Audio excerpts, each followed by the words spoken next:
Welcome to War Bios, the podcast where we delve into the complexities of conflict and explore the most pivotal battles in history.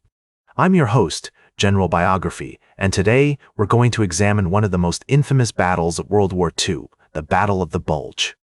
This brutal and decisive clash between Allied forces and the German army took place in the frozen landscapes of Belgium, Luxembourg, and France during the winter of 1944-45. As we embark on this journey through the history of the Battle of the Bulge, you'll witness the strategic brilliance and tactical innovation that define this campaign, as well as the unimaginable hardships faced by soldiers on both sides. To understand the origins of the Battle of the Bulge, we must first set the stage in the autumn of 1944. The Allies had been advancing rapidly across Western Europe since the D-Day landings in June, and by September they had reached the German border. However, their supply lines were stretched thin, and they were facing increasingly stiff resistance from the German army. In an effort to break through the Allied lines and split the American and British forces, Hitler conceived a bold plan to launch a counterattack through the Ardennes forest. The Ardennes, a region of dense woods and rolling hills that stretches across eastern Belgium and northern Luxembourg, had been the site of several key battles during World War I. Its rugged terrain and harsh weather conditions made it an ideal location for a surprise attack. The German High Command, led by Field Marshal Gerd von Rundstedt and General Wilhelm Keitel, was tasked with planning and executing the operation. They faced significant challenges, including a severe shortage of troops, equipment, and supplies. However, Hitler's enthusiasm and determination proved infectious, and soon the German army was mobilizing for what would be its largest and most ambitious operation on the Western Front. As the Germans planned their counterattack, Allied leaders like General Dwight Eisenhower, General Omar Bradley, and General Bernard Montgomery were focused on pushing deeper into Germany. They were unaware of the impending storm that would soon engulf the Ardennes. The Allies had been advancing rapidly, but their intelligence suggested that the German army was in disarray and they did not anticipate a major counterattack. In the weeks leading up to the battle, the Germans launched a series of smaller-scale attacks along the Western Front, designed to distract the Allies and disguise their true intentions. Meanwhile, they were secretly assembling a massive force in the Ardennes, including elite units like the 1st SS Panzer Division and the 12th SS Panzer Division. The German army was able to mobilize over 200,000 troops for the operation, as well as hundreds of tanks and artillery pieces. The stage was set for a clash of titans in one of the most inhospitable environments imaginable. The Ardennes forest, with its snow-covered trees, icy roads, and limited visibility, would prove to be a formidable battlefield. The region's rugged terrain and harsh weather conditions would test the mettle of both armies, pushing them to their limits. On December 16, 1944, the German army launched its surprise attack, codenamed Operation Wacht am Rhein. The assault caught the Allies off guard, and initially, they were unable to respond effectively to the German advance. The outcome would be a battle that would test the resolve of both armies and leave an indelible mark on the course of World War II. As the battle raged on, the heroic defense of Bastogne became a defining moment in the campaign. The 101 1st Airborne Division, led by General Anthony McAuliffe, found itself encircled by German forces with limited supplies and ammunition. When the Germans demanded their surrender, McAuliffe's now famous response, "Nuts," embodied the determination and resilience of the American troops. The bravery of the 101st Airborne Division was matched by the strategic brilliance of Allied commanders, who rapidly regrouped and launched a fierce counterattack to relieve Bastogne.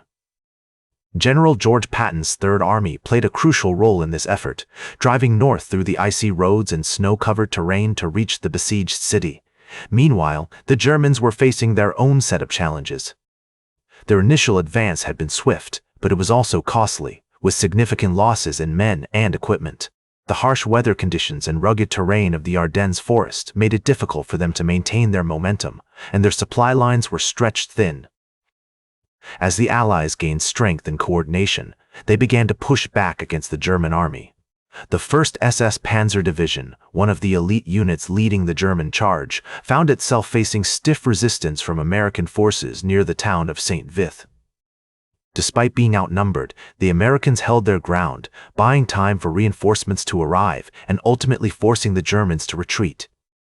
The turning point of the battle came on December 23, when a sudden clearing of the skies allowed Allied aircraft to take to the air, pounding German positions with bombs and strafing runs. This marked a significant shift in momentum as the Allies began to gain the upper hand.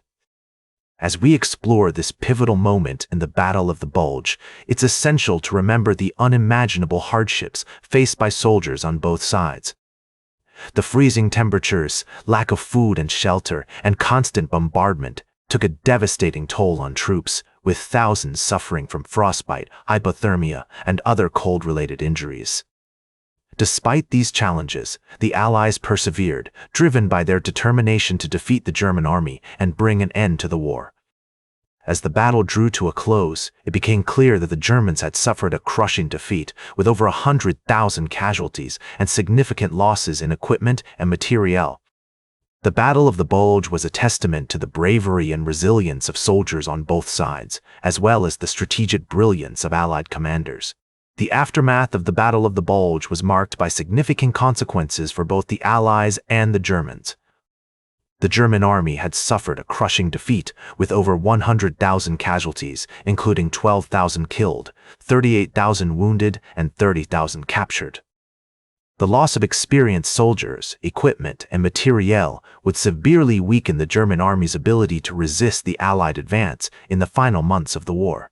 In contrast, the Allies had emerged victorious, but not without significant losses. American forces alone suffered over 89,000 casualties, including 19,000 killed, 47,000 wounded, and 23,000 missing or captured. The bravery and resilience of soldiers on both sides had been tested to the limit, with thousands suffering from frostbite, hypothermia, and other cold-related injuries. As the Allies continued their push into Germany, they encountered increasingly fierce resistance from a desperate enemy. However, the momentum gained during the Battle of the Bulge proved unstoppable, and the Allies began to close in on the German border. The Soviet Union, meanwhile, was making rapid gains on the Eastern Front, pushing deep into Poland and Hungary. The Battle of the Bulge also had significant implications for the war's strategic direction. The failure of the German army's last major counterattack led to a re-evaluation of their military strategy, with many high-ranking officers acknowledging that the war was effectively lost. The Allies, on the other hand, were buoyed by their victory, and their confidence in their ability to defeat the Germans grew. In the months following the Battle of the Bulge, the Allies launched a series of operations aimed at crossing the Rhine River and pushing into the heart of Germany. Operation Lumberjack, launched in early March 1945, saw American forces cross the Rhine near Remagen, while Operation Plunder, launched later that month, involved a massive airborne assault behind enemy lines. As the Allies closed in on Berlin, the German capital, the Soviet Union launched its own final push, with millions of soldiers pouring into Germany from the east. The Battle of Berlin, fought from April 16 to May 2, 1945, marked the final major battle of the war in Europe, with Soviet forces capturing the city and forcing the German government to surrender. The Battle of the Bulge, as we've seen, was a pivotal moment in the history of World War II. It marked a turning point in the war on the Western Front, as the Allies gained the upper hand and began their push into Germany. The bravery, resilience, and strategic brilliance displayed by soldiers and commanders on both sides will always be remembered as a testament to the human spirit's capacity for endurance and sacrifice. The importance of adaptability, perseverance, and coalition warfare are just a few of the key takeaways from this battle. The Battle of the Bulge serves as a powerful reminder of the devastating consequences of war and the need for diplomacy, cooperation, and international dialogue to prevent such conflicts in the future. That's all for today's War Bios. Remember to like, share, and subscribe, and until next time, I'm General Biography reminding you to keep marching toward victory.